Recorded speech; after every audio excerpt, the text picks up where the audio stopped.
Membership of the club. First, you have some time to look at questions 1 to 5.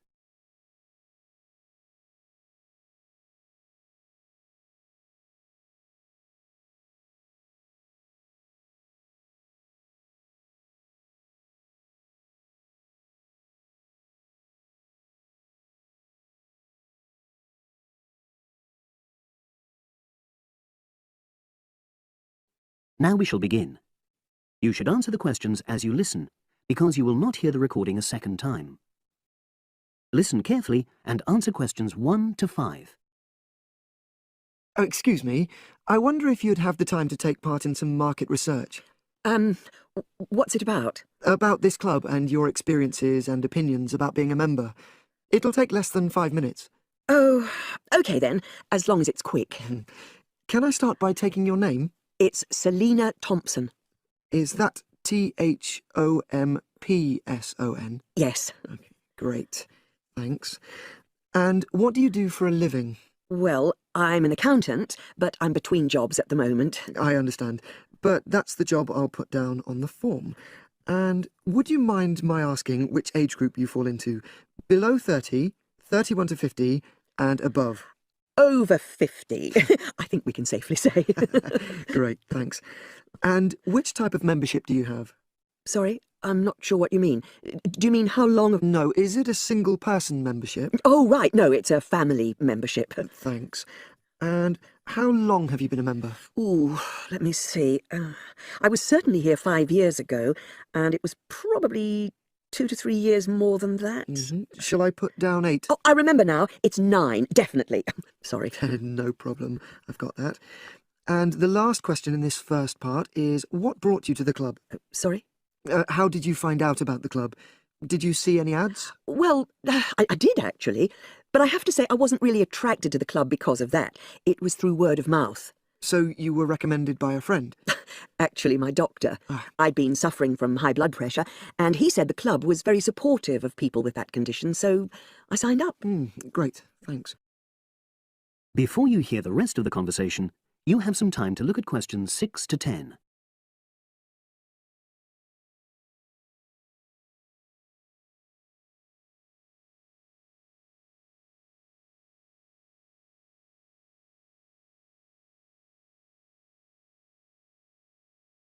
Now listen and answer questions 6 to 10. Now, for the second part of the form, I want to ask a bit more about your experience of the club. Sure. How often would you say you use the club? It varies enormously, depending on how busy I am. Of course. But on average, per month? I'd say it averages out at twice a week. OK, so 8 on average. Yeah, and 4 of those are aqua aerobics classes. That leads me to the next question. Would you say the swimming pool is the facility you make most use of? Fair to say that, yep. Right, thanks. And are there any facilities you don't use? One area I realise I've never used is the tennis courts, and there's one simple reason for that. You don't play tennis? Actually, I'm not bad at it. Oh. It's that I'm not happy having to pay extra for that privilege. Oh, right. I've made a note of that. Thanks. Now, in the last section, are there any suggestions or recommendations you have for improvements to the club? Only about health and fitness? Anything at all? Well, I'd like to see more social events. It isn't just a question of getting together for games or classes, but other things, you know. Yes, sure. And another thing that I was thinking, when I had my yoga class in the gym last night, we were all sweltering in the heat, was that I think they should put in, or, you know... air conditioning. That's exactly what I mean. The rooms are really light and well designed, but they do need proper installations. Sure. Well, I've made a note of that. Good. So, is there anything else you'd like to suggest? About quality of service, for example? Oh, everyone's very nice here. They couldn't be more friendly and helpful. Oh, but I tell you what, it's a shame the restaurant isn't open in the evening on Saturday, and Sunday as well, for that matter. So, the club should... open it later on those days. OK, well, thank you very much. That's all the questions I have. That is the end of part 1. You now have half a minute to check your answers.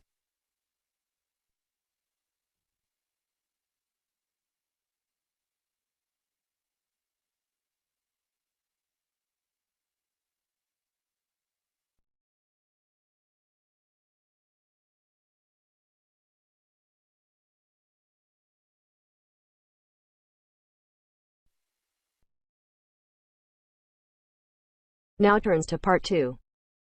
Part 2. You will hear a job interview. First, you have some time to look at questions 11 to 15.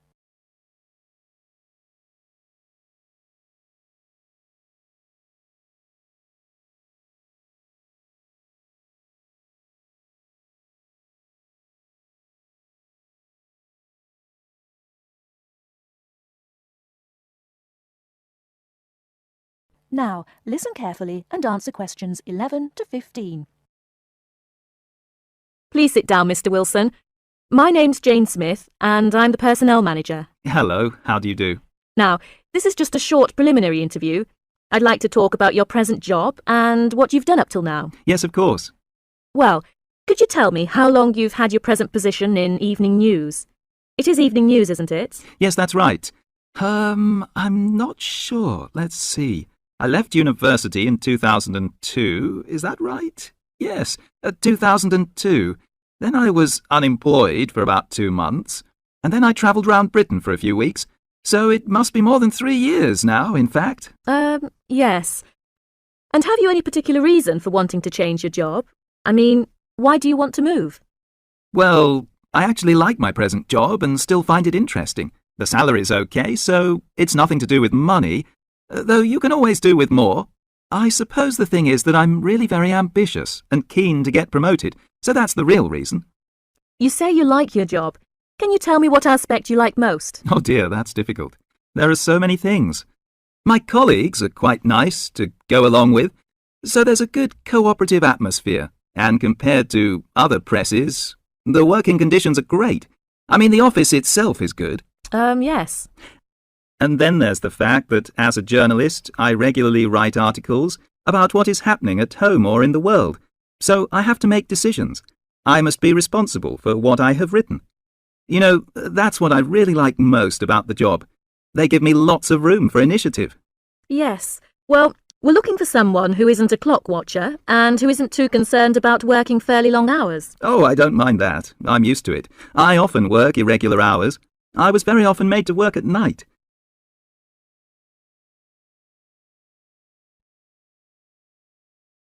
Before you hear the rest of the talk, you have some time to look at questions 16 to 20.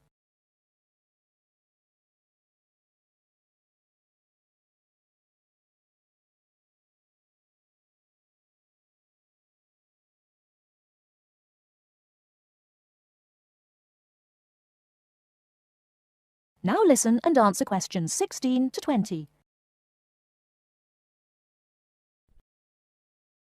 Hi, John. Are you nearly ready? Oh, no. I don't think I'm going to make it tonight. Why? I've got this assignment to finish for tomorrow. Well, maybe I can help. What do you have to do?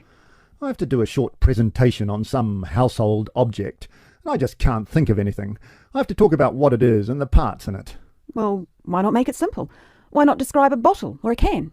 Well, that's far too simple. Okay, how about an aerosol can? Maybe. What labels can you put on it? First, you'd have to draw an aerosol can. First thing you could label would be the hairspray or whatever was in the can. You'd just label that product, I suppose. Then you'd have to label the area above the product as the propellant. Is that the gas that presses down on the contents of the can, forcing it out through the dip tube? Yes, you've got it. Okay, so far so good. Now, at the top of the aerosol, there are quite a few things to label, so I'd have to write quite small. Unless you drew a couple of lines and showed an enlarged picture of that area. Yes, that would work. Then I could start labelling from the top to the bottom. The first thing on the enlargement would be the nozzle. The what? The nozzle. You know, Nozzle. Then the seal. Right. Then all I'd need is the spring. No, you'd need to label the inlet first, then the final part would be the spring. Anyway, that's it. You've finished. We can go out now. Well, I have to type all that into the computer first, and draw the can. Oh! That is the end of part 2. You now have half a minute to check your answers.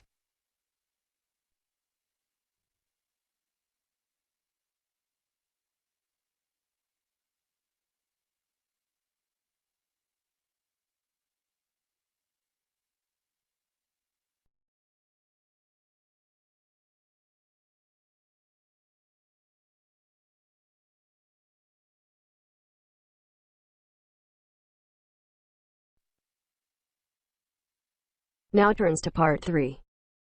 Part 3.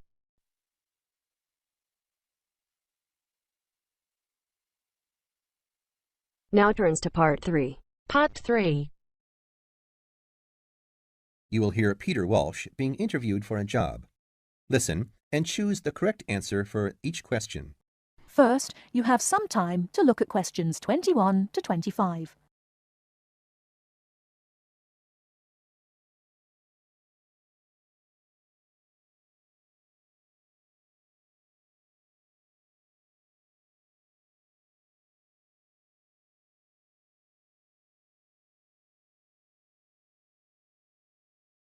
Now, listen carefully and answer questions 21 to 25.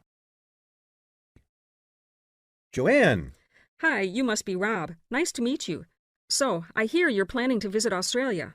Yeah, and I really wanted to talk to you because I was thinking of spending some time in Darwin, and my sister told me you're from there. That's right. So, tell me about it. Well, where shall I start? Well, Darwin's in what they call the top end, because it's right up at the northern end of Australia, and it's quite different from the rest of Australia in terms of cultural influences. In fact, it's nearer to Jakarta in Indonesia than it is to Sydney, so you get a very strong Asian influence there. That means we get lots of tourists. People from other parts of Australia are attracted by this sort of international cosmopolitan image. And as well as that, we've got the same laid-back atmosphere you get all over Australia. Probably more so, if anything, because of the climate. But what a lot of the tourists don't realize until they get there is that the city's also got a very young population. The average age is just 29, and this makes the whole place very buzzy. Some people think that there might not be that much going on as far as art, music, dancing, and so on are concerned, because it's so remote.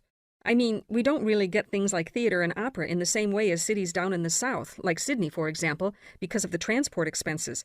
But in fact, what happens is that we just do it ourselves. Lots of people play music, classical as well as pop, and there are things like artist groups and writers groups and dance classes. Everyone does something. We don't just sit and watch other people. You said it's very international. Yeah, they say there are over 70 different nationalities in Darwin. For instance, there's been a Chinese population there for over 100 years. We've even got a Chinese temple. It was built way back in 1887, but when a very bad storm, a cyclone in fact, hit Darwin in the 1970s, it was almost completely destroyed.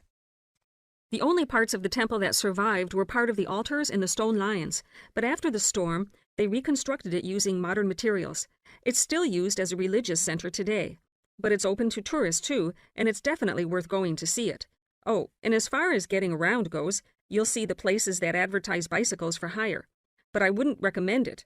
A lot of the year, it's just so hot and humid. Some tourists think it'll be fine because there's not much in the way of hills and the traffic's quite light compared with some places, but believe me, you're better off with public transport. It's fine and not expensive. Or you can hire a car, but it's not really worth it. What's the swimming like? Well, there are some good beaches, but the trouble is that there's this nasty creature called the box jellyfish, and if it stings you, you're in bad trouble. So you have to be very careful most of the year, especially in the winter months. You can wear a lycra suit to cover your arms and legs, but I wouldn't like to risk it even so, personally. And there are the saltwater crocodiles, too. I mean, I don't want to put you off.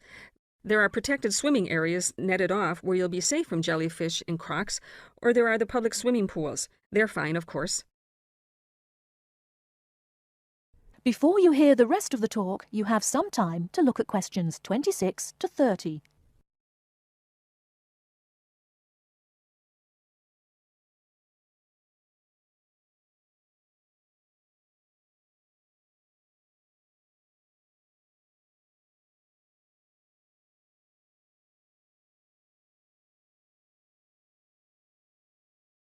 Now listen and answer questions 26 to 30. And answer the questions. Please sit down, Mr. Walsh. My name's Jane Swain, and I'm the personnel manager. Hello, how do you do? Now, this is just a short preliminary interview. I'd like to chat about your present job and what you've done up till now. Yes, of course. Well, could you tell me how long you've had your present position in Weston's? It is Weston's, isn't it? Yes, that's right. I am not sure. Let's see. I left university in 2005. Is that right? Yes, 2005. Then I was unemployed for about 3 months, and then I traveled round America for a few months. So, yes, it must be about 3 years now, in fact. Yes. And have you any particular reason for wanting to change jobs? I mean, why do you want to move? Well, I actually like my present job and still find it interesting and stimulating. The salary's okay, so it's nothing to do with money, though you can always do with more. I suppose the thing is that I'm really very ambitious and keen to get promoted, so that's the real reason. You say you like your job. Can you tell me what aspect you like most? Oh, my dear, that's difficult. There are so many things. The other people are great. There's a good cooperative atmosphere. I mean, among the staff, and compared to other companies, the conditions are great. I mean, the office itself and the working conditions. And then there's the fact that they give me lots of room for initiative and let me make decisions. You know, that's what I really like most about the job. Yes, well, we're looking for someone like that. You know, someone who isn't a clock watcher and who isn't too concerned about working fairly long hours. Oh, I don't mind that. I'm used to it. And what about your education? You went to Manchester University, didn't you? Yes. After leaving school, I started a diploma course in design, but I decided to give it up and did an arts degree at university instead. Good. And have you done any courses since?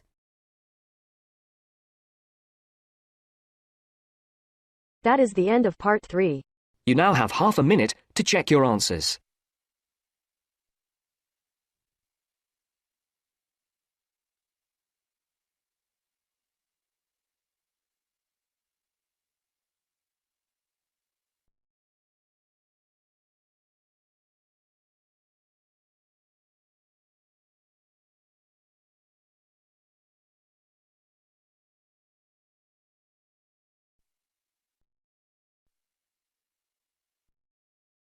Now turns to part 4. Part 4. You will hear a lecturer talking about dust storms. First, you have some time to look at questions 31 to 36.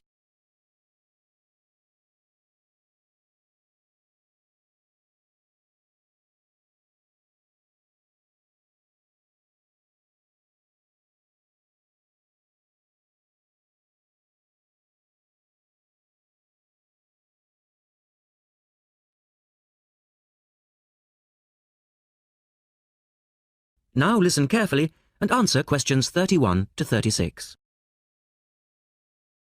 In the last lecture, we looked at the adverse effects of desert dust on global climate. Today, we're going to examine more closely what causes dust storms and what other effects they can have. As you know, dust storms have always been a feature of desert climates, but what we want to focus on today is the extent to which human activity is causing them. And it's this trend that I want to look at, because it has wide-ranging implications. So, what are these human activities? Well, there are two main types that affect the wind erosion process, and thus the frequency of dust storms. There are activities that break up naturally wind-resistant surfaces, such as off-road vehicle use and construction, and there are those that remove protective vegetation cover from soils, for example, mainly farming and drainage. In many cases, the two effects occur simultaneously, which adds to the problem. Let's look at some real examples and see what I'm talking about. Perhaps the best-known example of agricultural impact on desert dust is the creation of the USA's Dust Bowl in the 1930s. The dramatic rise in the number of dust storms during the latter part of that decade was the result of farmers mismanaging their land. In fact, choking dust storms became so commonplace that the decade became known as the Dirty 30s.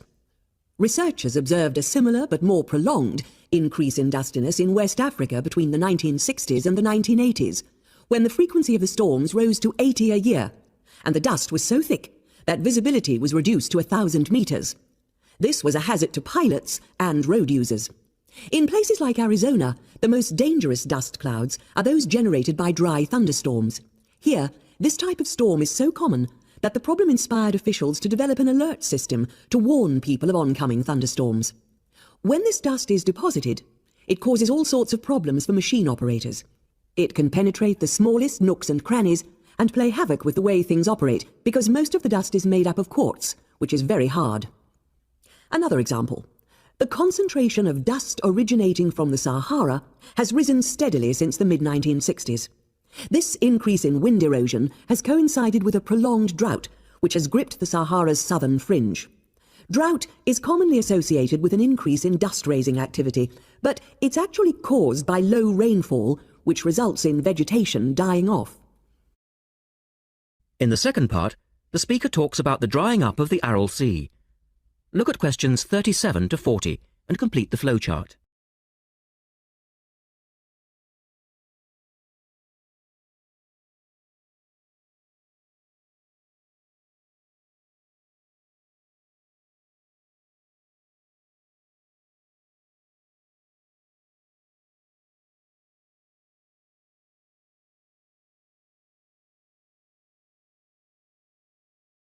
One of the foremost examples of modern human-induced environmental degradation is the drying up of the Aral Sea in Central Asia.